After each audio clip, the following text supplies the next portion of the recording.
Hello, new day, new beginning. কেমন আছো সবাই? আশা করছি সবাই খুব ভালো আছো। আমিও খুব ভালো আছি। লিফিস ডায়েরির পক্ষ থেকে নতুন একটি ব্লগে তোমাদের সবাইকে মোস্ট ওয়েলকাম। তো দেখো, আজকেও চলে এসেছি নতুন একটি ব্লগ নিয়ে। আজকের ব্লগটা মূলত শেহরি ব্লগ। আশা করছি খুব বেশি ইন্টারেস্টিং লাগবে। গুড মর্নিং এভরিওয়ান, কেমন আছো সবাই? আশা করছি সবাই খুব ভালো আছো, আমরাও খুব ভালো আছি। আজ হচ্ছে সোমবার, সপ্তাহের প্রথম দিনটা শুরু করছি সেই আবার আমার নিজের কাজের জায়গা থেকে। তো দেখতেই পাচ্ছ, কালকে আমরা বাড়ি চলে এসেছি, আর আজকে সকালবেলা নিশ্চয়ই তোমরা ইন্ট্রো কোথা থেকে দেখছি দেখে বুঝতেই পারছো। আর এখন আমি বসে গেছি ব্রেকফাস্ট নিয়ে। আজ খাচ্ছি চিড়ের পোলাও। এই ব্রেকফাস্টটা কিন্তু বোধহয় এই দিনই লাস্ট। আবার বিগত 1 মাস পুরো 12 মাসের থেকে আলাদা রকম নিয়ম কানুন চলবে, তো সেগুলোও তোমাদের সাথে শেয়ার করব। তো চলো, আজকের ব্লগটা আমি এখান থেকে স্টার্ট করছি। আশা করছি তোমাদের খুব ভালো লাগবে। তোমরা কিন্তু পুরো ব্লগটা না টেনে দেখতে থাকো। ব্রেকফাস্ট করে চলে এসেছি রান্নাঘরে। আজকে অনেক দিন পর বানাবো সর্ষে দিয়ে বাটা মাছের ঝাল। সেদিন যখন স্মার্ট পয়েন্টে গিয়েছিলাম, 1 প্যাকেট সর্ষে কিনেছিলাম। এই 2 বছরের সংসারে প্রথম বাড়িতে সর্ষে এলো। তার আগে মা একবার দিয়েছিল, তখন বিভিন্নভাবে খাওয়ার হয়ে ওঠেনি। মানে সর্ষে টর্ষে দিয়ে রান্না করতে গেলে একটু তো এক্সপিরিয়েন্স লাগে। এই 2 বছর আগে না, সেই এক্সপিরিয়েন্স আমার ছিল না। বেশি কায়দা করে রান্না করতে গেলে একেবারে ছড়িয়ে ফেলতাম। এখন যত সময় যাচ্ছে একটু একটু করে রান্না শিখছি। তাই দেখো, মাছটাও ভেজে নিলাম, পাশাপাশি সর্ষেটাও বাটা হয়ে গেছে। এখন তরকারিটা কষিয়ে সর্ষে বাটাটা দিয়ে দেব। আর ছিল একটু পুঁই শাকটাকে আর ফেলে দেবো। প্লাস ছিল কালকে রাতের কাতলা মাছের একটা পিস, আর তার সাথে একটু গ্রেভি। তো শাক আছে আর মাছ আছে রান্না করা, তো ব্যাপারটা ঠিক জমে যাবে। তার জন্য একটা শাক আর মাছ রান্না করে নিলাম। কোথায়, কেমন আছেন? ভালো আছি। ইয়ে আছে, 250 প্যাকেট মুড়ি আছে, 1 প্যাকেট দেবেন। আর ইস কেনা ছিল, একেবারে নিয়ে চলে এলাম, নইলে বিকেলবেলা আবার সে চা খেতে গিয়ে অসুবিধা হবে।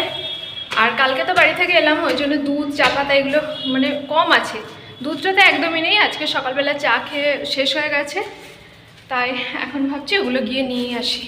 সব রান্নাবান্না হয়ে গেছে, এখন আবার একবার ছাদে যাব। স্নান টানের পর আজকে আমরা তাড়াতাড়ি খেতে বসে গেছি। আর এই যে সেদিনের যে টিকিয়া ছিল, মা পাঠিয়েছিল, ওই টিকিয়া আমরা কালকে রাতে খাইনি, আজকে খাবো। আর আমি কি কি রান্না করেছি তোমাদেরকে তো দেখিয়েছি। এই যে এটা আছে মাছের সর্ষে বাটা দিয়ে ঝাল। এটা কেমন হয়েছে? এই মাছ তুমি খাবে না? তুলে দেবো মাছ।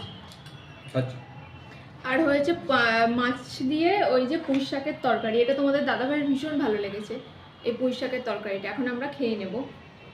তুমি আপনি নিয়ে নাও। ঠিক আছে। আর আমার তো টিকিয়া ভীষণ পছন্দের, ওই জন্য আমি প্রথমে টিকিয়া দিই না, সরি, আমি প্রথমে খাবো পুঁই শাক দিয়ে। শাক তো পাতের প্রথমে খেতে হয়, আমি ভুলে গেছি, দেখছো। জানি না কেমন হয়েছে, এটা আমি আজকে প্রথম রান্না করলাম, তবে রিভিউ পেয়ে গেছে, আর কোনো চিন্তা নেই। শাক মাছ, আজকে একদম আমরা পারফেক্ট বাঙালি হয়ে গেছি।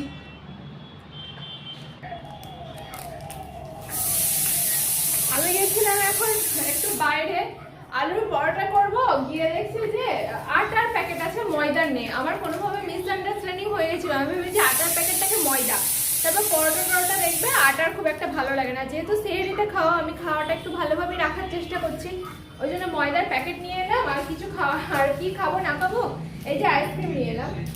এই যে অরুণ আইসক্রিম, একদম সস্তায় 5 টাকা করে, যাকে বলে চকলেট।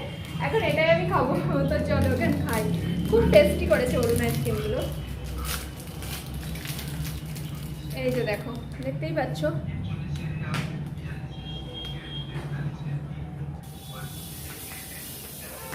আমি এখন আলুটা করে নেবো, চটকে নেবো। এই করে নেবো এই কতটা না আমার এত চলে এসেছে ব্যাপারটা, এগুলো একদম ত্যাগ করতে হবে। সবসময় খালি করে নেবো, চটকে নেবো, পরে বলবো করে নেবো, আগে বলবো। এটা আমাদের রাতে যে আলু মাখা খাওয়া হবে সেটাতে, প্লাস এটা হচ্ছে আমাদের আলুর পরোটা যে আছে ওটাতে মানে হবে। সেহরির প্রিপারেশনটা না এখন থেকেই করে রেখে দেবো। সেই সময় ভোরবেলা উঠে ওই ঘুমন্ত চোখে এত কিছু তো করা যাবে না, তাই একটু ময়দা মাখা হয়ে গেল, এই দেখো কুটি করাও হয়ে গেছে। আর আজকে রাতের রান্নাটাও পাশাপাশি করতে হবে। হবে হচ্ছে মুগের ডাল দিয়ে মাছের মাথা, আর এদিকে মাছ ভাজা আর আলু ভাতে তো হবে, প্লাস চালটা আগে থেকে ভিজিয়ে রেখেছি, ভাতটাও বসিয়ে দেবো। আজকে একদম যেহেতু ভোরে পরোটা খাবো, এখন একদম মানে সাদা বাটা মেনু করেছি। আর এই যে দেখো ডালটা হয়ে গেছে, ডালটা খেতে কিন্তু দারুণ হয়েছিল, কিন্তু আমরা না বেশি খেতে পারিনি, যেহেতু একটু পেট ফাঁকা রেখে খেলাম, যেহেতু ভোরবেলা পরোটা খাবার, সেহরিতেও যদি গলা পর্যন্ত খাই, তারপর ডিনারেও যদি খাই, তো ব্যাপারটা তো ঠিক ভালো দাঁড়াবে না। তার জন্য একদম পেটটা যাতে ভালো থাকে, শরীরটাও যাতে ভালো থাকে, ওই বুঝেই খাওয়া দাওয়া করেছি। আর তোমাদের দাদাভাই কয়েকটা ফ্রুটস নিয়ে চলে এলো, যদিও সব এখন আনা হয়নি, আজকে বিকেলে আনবে। তো এখানে একটু মিষ্টি আছে, এক প্যাকেট বিস্কিট আর শসা কলা এই সমস্ত কিছু। আমি একবারে বলে রেখে দেবো, কেন বলো তো, সময়ের কাজ সময় এখন করে নিচ্ছি, নইলে এতটাই ব্যস্ততা আছে, ডিনার আছে, তারপর আবার প্লেট ধোয়া আছে, তারপর আবার রাতের মানে সেহরির জন্য আয়োজন আছে, সব কিছু যদি করে না রাখি না, কালকে রোজা করে আর একদমই পারবো না। ওই জন্য ভাবছি যে একদম এইগুলো সব ঠিকঠাক জায়গায় আমি তুলে রেখে দিই। আর এগুলো প্লাস্টিকেও রাখবো না, যেহেতু একটু গরমও পড়ে গেছে, প্লাস্টিকে রাখলে এগুলো মানে কলাটা নষ্ট হয়ে যাবে, আপেলটা লেবুটা হয়তো কিছু হবে না, ওই জন্য একদম জায়গা মতো সব তুলে দিয়ে ভালো করে রাখলাম। তারপর এখন আমরা খাওয়া দাওয়া করব। এত কিছু তো প্রিপারেশন নিচ্ছি, বাট আমার হাতে নেল পলিশ ছিল, যেটা আমার খেয়াল ছিল না, তাই খাওয়া দাওয়া করে চট করে আমি চলে এসেছি নেল পলিশ তুলতে, তারপর আমি ফ্রেশ হয়ে যাব। নেল পলিশ থাকলে তো রোজা বা নামাজ কোনোটাই হবে না। তো বাড়িতে গিয়েছিলাম, যখন পড়েছিলাম, বাড়িতে গিয়েই পড়েছিলাম, তো ভাবলাম তুলে নিই চট করে। এই সমস্ত কাজগুলো রুটিন বাই রুটিন করে নিলে সময়টা ম্যানেজ করা যায়। এখন ধরো কালকে রোজাটা আছে বলে আমি এগুলো তুলছি, বাট যদি ধরো আমার নোকটা থেকে এগুলো আধ খাওয়া করে উঠে যেত, আমি কিন্তু হয়তো ওটা গাফলতি করে তুলতাম না। সত্যি কোনো কিছু পেছন থেকে একটা গুঁতো না মারলে না আমাদের কিছু মনে থাকে না। তারপর দেখছি মা রাতের বেলা আলুর এই পুরটা করে রাখছে, ভাবছি সমস্ত কিছু মেখে মানে ঠিকঠাক করে রাখি, নইলে একদম মানে ওই সময় জাস্ট ভাজবো গরম গরম আর খাবো। কেননা ওই সময় কারোরই এনার্জি থাকবে না, ওই সময় আমি তো এগুলো করতেই পারবো না, আবার যে করবে তারও মানে মায়ের এনার্জি একেবারেই লস থাকবে। তাই জন্য মা বলছে খাওয়া দাওয়া যখন হয়ে গেছে, তো এটা করে একেবারে রেখে দিই, ঘুম থেকে উঠবো জাস্ট গরম গরম ভাজবো, চা করবো আর খেয়ে নেবো। আর আলুর পরোটাটা আজকে আমরা চা দিয়েই খাবো, তোমাদের সাথে শেয়ার করব। কিছু হয়ে গেছে, আমরা মানে ঘরে চলেও এসেছি, আর এখন একটু ব্যালকনিতে দাঁড়িয়ে আছি, খুব সুন্দর হাওয়া দিচ্ছে। আর আজকে কি গরম লাগছে গো, কেন জানি না, মানে হাওয়াটা যখন চলছে তখন ভালো লাগছে, বাট যখন ঘরে ঢুকছি, জানলা দরজা সমস্ত কিছু লক করছি, প্রচুর গরম করছে। ওই জন্য আমি ভাবছি একটু ব্যালকনিতে দাঁড়াই। অলরেডি কিন্তু এখন বাজে 12টা, কিন্তু আমাদের চোখে ঘুম নেই, আমাদেরকে আবার উঠতে হবে 3টে, আমরা একটু হাতে সময় নিয়েই উঠবো। এবারে সেহরির টাইম কিন্তু অনেক বেশি, একেবারে 4:25 পর্যন্ত। তো আমরা এখানে দাঁড়িয়ে আছি, আমি এখন জাস্ট চুলটা বাঁধবো, তারপরে বেডে চলে যাব। আমার মুখ ধোয়া হয়ে গেছে, ক্রিম মাখা হয়ে গেছে, ড্রেস চেঞ্জ তো হয়েই গেছে। আর ওখানে না আমি একটা গাছ দেখতে পেয়েছি, তো তোমাদের দাদাভাইকে বলছি, ওই যে ইয়েলো ইয়েলো ফুল ধরে আছে, এত রাতের বেলা ওটা কী গাছ?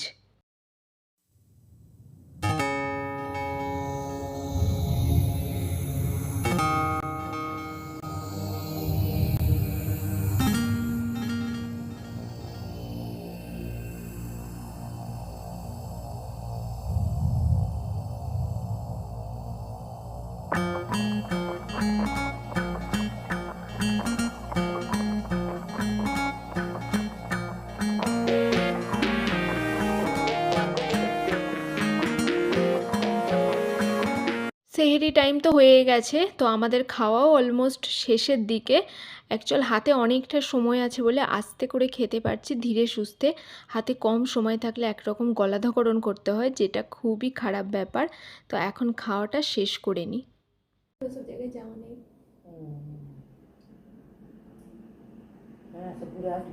ফুরফুরাতেও হল্লা চলে, জানো, প্রচুর ফুরফুরাতেও না, মানে এই রোজার মাসটা সেহরির টাইমটা জানবে একদম পুরো হই হই হই হই হচ্ছে। তবে এবারে দেখছি এখানে না অতটা শোনা যাচ্ছে না, অত হই হই। সেহরি খেয়ে ফেললাম, তোমরা তো দেখলে, আলুর পরোটা আর চা। রাতে তো আমরা ভাত খেতে পারি না, আগেও বলেছি। কালকে শুরু হচ্ছে আমাদের প্রথম রোজা, কালকে বলবো না, আজকে শুরু হচ্ছে, আজকে থেকে স্টার্ট আপ হয়ে গেল। আজকে হচ্ছে 12 তারিখ, মার্চ মাসের 12 তারিখ। মার্চ মাসের 12 তারিখ থেকে প্রথম রোজা শুরু হয়েছে, আর প্রথম রোজাটা আমি করতে পেরেছি, এর আগের বছর আমি করতে পারিনি, মানে একটু প্রবলেমের মধ্যে ছিলাম। তো এবারে খুব ইচ্ছা ছিল যে প্রথম রোজা আমরা দুজনেই করব। তো আমাদের দুজনেরই খাওয়া দাওয়া হয়ে গেছে, আর একসাথেই প্রথম রোজা করছি না আমরা। 2 বছর তো আমরা একসাথে করিনি রোজা, মানে আমাদের করা হয়নি বিভিন্ন কারণে। 2 বছর আমাদের করা হয়নি। তো এই বছরটা আমি আগে থেকেই প্ল্যান করেছিলাম, মানে এই বছর আমি একটু একটু করে নিজেকে চেঞ্জ করছি। প্ল্যান করেছিলাম যে বাড়িতে আমি কোরআন শরীফ নিয়ে আসবো, নিয়ে এসেছি। প্ল্যান করেছিলাম আমরা দুজন মিলে রোজা রাখবো, তো ইনশাআল্লাহ আমাদের সেহরি খাওয়া হয়ে গেছে। কালকে যদি সব ঠিকঠাক থাকে আমাদের রোজাও হবে। তো সারা দিন তো অনেক কিছু করেছি, রোজার প্রিপারেশন নিয়েছি, সেহরির প্রিপারেশনও রাতে নিয়ে রেখেছিলাম। এখন তো অলমোস্ট ভোর হতেই চললো, 4:20 বেজে গেছে। মানে আজকে হচ্ছে মঙ্গলবার। মঙ্গলবার না বুধবার আজকে?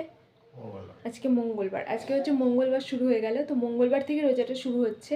এখন 1 মাস চলবে, তারপর আমাদের হচ্ছে 12ই এপ্রিল হচ্ছে ঈদ, যদি সব কিছু মানে এক হয় 12ই এপ্রিল, অথবা 12ই এপ্রিলই হবে। তো মানে 30টা রোজা ধরে 12ই এপ্রিল হচ্ছে, আর 29টা রোজা ধরলে 11 এপ্রিল হবে নাকি? যাই হোক, যেটুকু শুনেছি বলছে, আমি তো এই ব্যাপারগুলো খুব একটা জানি না। সবাই বলছে যে 12ই এপ্রিল ঈদ। তো এই 1 মাস রোজার পর ঈদের সব কিছুই তো আশা করছি, যদি সব কিছু ঠিকঠাক থাকে তোমাদের সাথে শেয়ার করতে পারবো। আর কি বলবো, চলো আজকে তাহলে ব্লগটা আমি এখানেই এন্ড করছি। ব্লগিং হচ্ছে এই 1.5 বছর হলো করছি, তো এই 1.5 বছরে প্রথম হচ্ছে এত ভোরবেলা ব্লগ করলাম। এর আগের বছর রোজাতে মেবি আমি ব্লগ করতাম না, না কি করতাম আমার ঠিক খেয়াল নেই, বাট এতটা অ্যাক্টিভলি করতাম না। তো এবারে সব কিছু যখন শেয়ার করছি, এটাও শেয়ার করলাম। তো চলো আজকের মতো আমি ব্লগটা এখানেই এন্ড করছি। আশা করছি তোমাদের ভালো লাগবে। তোমরা কিন্তু পুরোটা দেখো, আর অবশ্যই আমাকে ভালোবাসা দিয়ে সাথে রেখো। চলো টাটা বাই, আর গুড নাইট তো বলবো না, কারণ যেহেতু ভোর হয়ে গেছে। কালকে আবার আসছে একটা ইন্টারেস্টিং ব্লগে।